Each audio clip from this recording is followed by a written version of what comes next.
دنیا میں سب سے زیادہ امیر لوگوں کی لسٹ میں اس سال آنے والے ابو ظبی کے شاہی خاندان کی نیٹ ورتھ 305 ارب ڈالرز ہے۔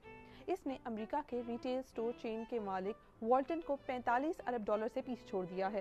انٹرسٹنگ بات یہ ہے کہ پچھلے 5 سال میں پہلی بار ایسا ہوا ہے کہ کوئی والٹن خاندان کو پیچھے چھوڑ کر دنیا کے امیر ترین خاندانوں کی لسٹ میں پہلے نمبر پر آیا ہو۔ بلومبرگ کی 2023 کی ریچسٹ فیملی کی لسٹ میں النیان اور والٹن خاندان کے بعد 3rd نمبر فرانسیسی لگژری فیشن ہاؤس ہرمیس کے مالک خاندان کا ہے۔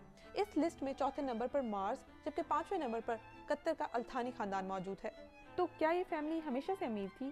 النیان خاندان یوں تو متحدہ عرب امارات کو پہلے سے رول کر رہا ہے، لیکن UAE اور النیان خاندان کے امیر ہونے کی کہانی کا آغاز 1960 میں ہوا جب خطے میں تیل کی دریافت ہوئی۔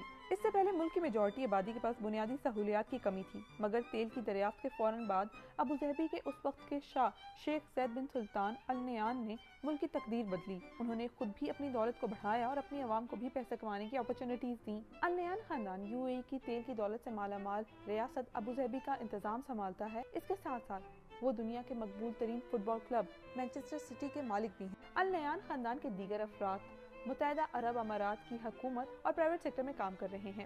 UAE کی بلند ترین عمارت برج خلیفہ کا نام بھی خلیفہ بن زید النیان کے نام پر رکھا گیا ہے۔ آج ابو ظبی کا شمار دنیا کے امیر ترین شہروں اور دارالحکومتوں میں ہوتا ہے۔